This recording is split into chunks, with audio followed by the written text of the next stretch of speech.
ceria bersama literasi. Sebelumnya, perkenalkan nama saya Imajinatul Risma. Oke guys, jadi di sini sudah hadir bersama saya narasumber yang sangat luar biasa. Langsung kita sapa saja yuk. Halo Kanila.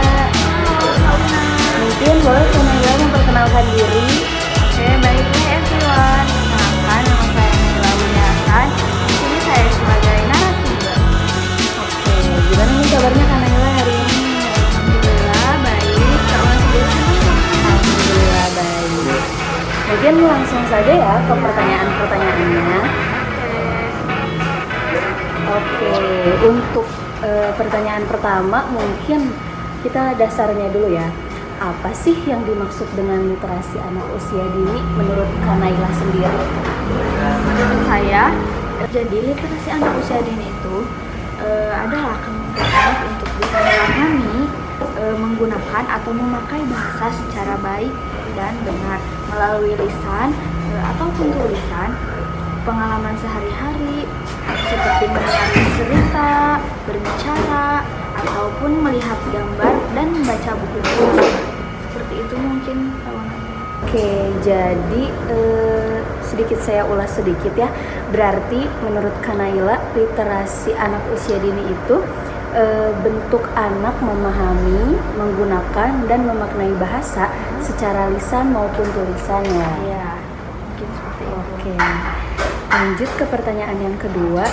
Menurut Kanaila sendiri, kenapa sih literasi itu penting dikenalkan kepada anak sejak mereka masih usia dini? Jadi gini ya kan, anak kecil itu masa-masa golden age ya, masa dimana setiap apa yang ia lihat, apa yang ia dengar, apa yang ia pahami pasti akan ia tiru. Jadi anak kecil yang diajarkan literasi sejak usia dini, maka mereka itu cenderung untuk mempunyai kemampuan berpikir, berkomunikasi, dan berimajinasi dengan yang lebih baik lagi. Mungkin seperti itu. Oke, berarti karena anak usia dini itu masa-masa emas ya, Kanaila ya, masa golden age, dimana anak itu akan lebih mudah menyerap. Oke, untuk pertanyaan selanjutnya, menurut yang Kanaila tahu, ada apa aja sih bentuk kegiatan literasi yang bisa dilakukan oleh guru-guru pendidikan anak usia dini atau oleh orang tua di rumah? Mungkin buat kita sebagai calon guru yang bisa kita lakukan yaitu yang pertama dengan cara nyanyian edukasi seperti itu, terus dengan cara membacakan buku-buku cerita seperti dongeng si kancil, kisah nabi-nabi, itu juga bisa ya. Atau bisa juga bermain peran seperti drama kecil. Jadi si anak itu disuruh untuk memerankan peran guru, peran dokter, ataupun peran-peran yang lainnya. Ada juga untuk menggambar dan menulis huruf. Bisa kita berikan kertas atau buku edukasi. Nanti si anak suruh menulis huruf atau menulis angka seperti itu. Terus yang terakhir ada mengamati gambar dan menceritakan ulang. Jadi si anak itu diberikan sebuah gambar yang mana si anak itu diberikan tugas untuk meneliti, dan sudah meneliti itu si anak bisa untuk menjelaskan ulang apa yang ada di gambar tersebut. Seperti itu. Banyak ya Kanaila bentuk-bentuk dari kegiatan literasi itu. Oke, mungkin pertanyaan selanjutnya, kan di Indonesia ini minat bacanya, minat literasinya kurang ya.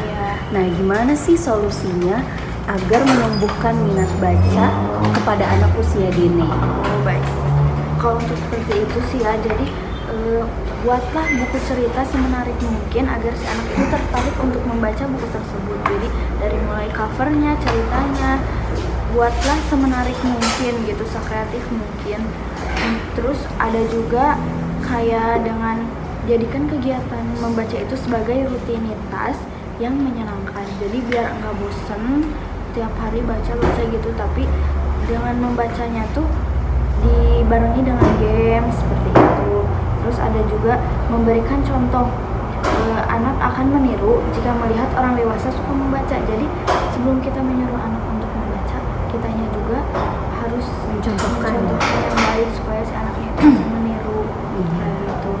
Terus jangan memaksa anak untuk menyuruh membaca dengan bacaan yang dia tidak suka. Misalnya kita memaksa anak untuk membaca buku, nah si anak itu nggak suka baca buku itu, nah sama kita dipaksa, itu nggak boleh. Jadi biarkan si anak itu membaca buku apa yang dia minati, sukai kayak gitu. Oke, berarti selain daripada membaca sambil bermain, lalu kita juga mencontohkan, kita juga harus tahu ya apa yang anak itu suka, cerita apa yang anak itu suka.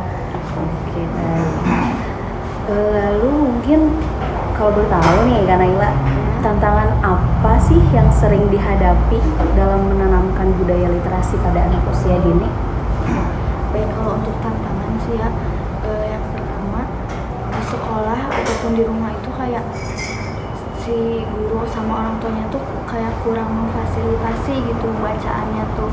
Jadi seharusnya di rumah juga, selain di sekolah, di rumah juga sebagai orang tua kayak mengajak anak nih setiap minggunya untuk misalnya membeli buku cerita, kayak mengoleksi buku cerita gitu loh. Nah, jadi kayak misalkan hari Senin, minggu pertama kita membeli buku cerita tentang Nabi Muhammad, terus minggu kedua membelikan buku cerita tentang Nabi Musa, selanjutnya tentang Nabi Ayub, dan banyak lagi ya kayak gitu. Jadi fasilitasi anak dengan buku cerita yang banyak, jadi biar si anak itu nggak jenuh ya kayak gitu. Terus yang kedua, orang tua atau guru belum sadar pentingnya literasi. Jadi si guru sama orang tua itu membiarkan anaknya untuk nggak mewajibkan anaknya untuk membaca gitu loh. Jadi mereka juga kurang sadar bahwa literasi itu penting. Terus yang ketiga ada sekarang kan ini ya karena zaman teknologi udah zaman Canggih ya. canggih, jadi anak itu udah lihat buku tuh kayak jenuh banget gitu. Jadi lihat buku aja udah males, lihat bukunya doang aja udah males. Jadi mereka itu lebih tertarik ke gadget, kayak nonton YouTube kayak gitu. Mungkin itu aja sih. Oke, jadi sebagai guru dan orang tua kita itu harus memfasilitasi anak ya. Yang terakhir nih Kak Naila, mungkin ada gak sih tips praktis untuk meningkatkan literasi anak-anak khususnya di era digital nih, di era teknologi yang semakin maju kayak sekarang ini? Oke, baik. Mungkin untuk tips praktisnya dari saya ya, karena yang pertama kayak dulu kan apa sih, waktu saya masih sekolah SD nih ya, jadi di setiap kelas itu disediakan pojok baca. Nah, jadi di sekolah tuh ngadain untuk pojok baca. Jadi di mana waktu istirahat itu anak-anak bisa memilih buku dan memilih cerita yang ia suka. Jadi dikasih waktu 15 menit untuk membaca, seperti itu Kak Una. Mungkin apa sih hal yang kayak gitu bisa diterapin lagi buat zaman sekarang ya, buat di sekolah-sekolah sekarang. Dan untuk yang kedua, libatkan si anak itu dalam bercerita. Karena kita tuh nanya keseharian anak, ada gimana sekarang hari ini. Nah, kan dari situ si anak bisa mulai bercerita ya, bisa bercerita gitu. Terus kalau enggak, ajak anak tebak-tebakan, kayak misalkan coba ada tahu nggak hewan apa yang punya belalai panjang. Nah, itu juga bisa termasuk untuk bahasa mengembangkan literasi anak.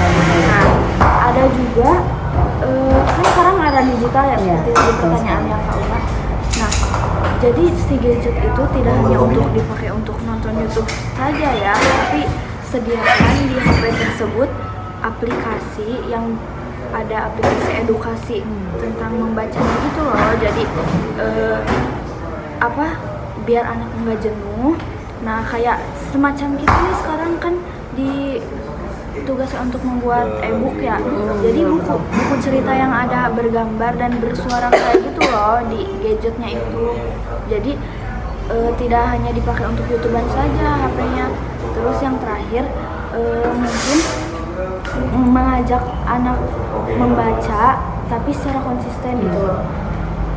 Kayak misalnya sebelum tidur dikasih waktu 15 menit untuk kita membacakan buku cerita, maupun si anaknya yang disuruh baca sampai ia tertidur kayak gitu mungkin bisa ya.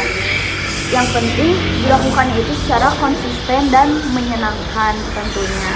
Seperti itu Kauna. Oke, baik. Jadi tips dari Kanaila ini intinya pojok baca itu harus dibudayakan lagi ya di sekolah-sekolah Pak.